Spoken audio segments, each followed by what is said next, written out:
Hello friend, আজকে তোমাদের সঙ্গে নতুন একটি রেসিপি শেয়ার করবো। আশা করি সবার ভালো লাগবে, তো সবাই দেখতে থাকো। তো রেসিপিটি তৈরি করার জন্য আমি এখানে কিছুটা পরিমাণ বেগুন লম্বা লম্বা করে কেটে নিয়েছি কিছুটা পরিমাণ টমেটো, রসুন কুচি, পেঁয়াজ কুচি, লঙ্কা কুচি, আর নিয়ে নেব কিছুটা পরিমাণ আলুগুলো কিন্তু আমি লম্বা লম্বা করে সরু সরু করে কেটে নিচ্ছি। আমার সব উপকরণগুলো কিন্তু ধোয়াই আছে। তারপরে গ্যাসে একটি কড়াই বসিয়ে তাতে সাদা তেল দিয়ে একটি মাছের মাথা আমি ভালো করে ভেজে নেব। মাছের মাথাটা ভালো করে ভাজা হয়ে যাওয়ার পরে আমি মাছের মাথাটা তুলে নিচ্ছি একটি পাত্রে। তারপরে সেই তেলের মধ্যে আমি আরও কিছুটা পরিমাণ সর্ষের তেল অ্যাড করে নেব। সর্ষের তেলটা অ্যাড করে নেওয়ার পরে আমি ফোড়নে দিয়ে দেবো একটি তেজপাতা আর একটি শুকনো লঙ্কা। তেজপাতা আর শুকনো লঙ্কাটা হালকা একটু ভেজে তার মধ্যে আমরা রসুন কুচিটা অ্যাড করে নেব। রসুন কুচিটা আমরা অ্যাড করে নিয়ে ভালো করে একটু ভেজে নেব যাতে রসুনের কাঁচা গন্ধটা না থাকে। তো আমি ভালো করে ভেজে নিয়ে তার মধ্যে কেটে রাখা আলুটাও আমরা অ্যাড করে নেব।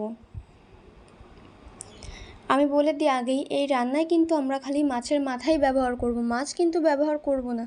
আমরা দেখতেই পারি যে আমাদের ঘরে মাছ নাই থাকতে পারে বা মাছের মাথা আছে খালি। অনেক সময় আমরা মাছের মাথা দিয়ে কী রেসিপি তৈরি করবো সেটা খুঁজে পাই না। তাদের জন্যই এই রেসিপিটা, আশা করি সবার ভালো লাগবে। তো আলুটা ভালো করে দেখুন আমরা ভেজে নেব। ভালো করে আলুটা ভেজে নেওয়ার পরে তার মধ্যে কেটে রাখা পেঁয়াজ কুচিটা আমরা অ্যাড করে নেব। তো পেঁয়াজ কুচিটা অ্যাড করে আবার ভালো করে নাড়িয়ে নেব। নাড়িয়ে নেওয়ার পরে যখন পেঁয়াজটা দেখবো আমরা ভাজা হয়ে গেছে, মানে প্রায় অনেকটাই ভাজা হয়ে গেছে, তখন তার মধ্যে আমরা কেটে রাখা লঙ্কা কুচি আর টমেটো কুচিটা আমরা অ্যাড করে নেব। তো সব কিছু ভালো করে নাড়িয়ে চাড়িয়ে নিয়ে তার মধ্যে আমরা কিছুটা পরিমাণ গুঁড়ো মশলা অ্যাড করব। গুঁড়ো মশলার মধ্যে দিয়ে দেবো সামান্য পরিমাণ লবণ, সামান্য পরিমাণ হলুদ আর সামান্য পরিমাণ লঙ্কার গুঁড়ো।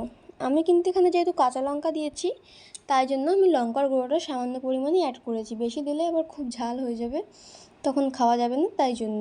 আর তোমাদেরকে দেখানো হয়নি, এখানে কিন্তু আমরা কিছুটা গরম মশলাও অ্যাড করেছি। যেহেতু আমরা মাছের মাথা ব্যবহার করছি সেই জন্য আমরা সামান্য পরিমাণ গরম মশলাও অ্যাড করে নেব।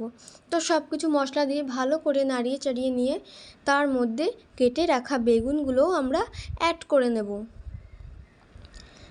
তো দেখুন আমার কিন্তু ভালো করে সব কিছু মশলা নাড়ানো চাড়ানো হয়ে যাওয়ার পর আমি কেটে রাখা বেগুনগুলো অ্যাড করে নিয়েছি। তারপরে সব কিছু মশলা আবার ভালো করে নাড়িয়ে নেব একসাথে। সব কিছু ভালো করে নাড়িয়ে নেওয়ার পরে আমি এর মধ্যে কিছুটা পরিমাণ চিনি অ্যাড করব। কষানোর সময় হালকা একটু চিনি দিলে কী হয়, খেতে খুব সুন্দর টেস্ট লাগে। তো সব কিছু মশলা আমি ভালো করে আবার মিশিয়ে নিয়ে তার মধ্যে আমি সামান্য পরিমাণ জল দিয়ে ভালো করে মশলাটা কষিয়ে নেব। সামান্য পরিমাণ জল দিয়েই ভালো করে মশলাটা কষাবো, হালকা হালকা একটু জল দিয়ে। তো দেখুন আমি হালকা হালকা একটু জল দিয়ে কিন্তু ভালো করে মশলাটা কষিয়ে নিয়েছি।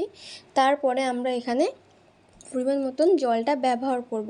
এখানে কিন্তু আমরা বেশি জল ব্যবহার করব না, যাতে আলু আর বেগুনটা সিদ্ধ হয় সেরকমই জলটা ব্যবহার করব, যাতে আমাদের রান্নাটা হবে কিন্তু একদম গা মাখা, তাই জন্য আমরা এখানে বেশি জল ব্যবহার করব না।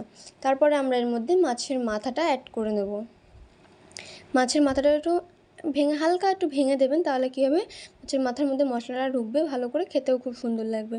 তো দেখো আমার রান্নাটা কিন্তু প্রায় হয়ে গেছে, মশলাটাও কিন্তু খুব সুন্দর একদম গলে গেছে, আর রান্নাটা কিন্তু একদম গা মাখা হচ্ছে। তো সার্ভ করে নেবো লেবু লঙ্কা দিয়ে। আজকের ভিডিওটা এই পর্যন্তই।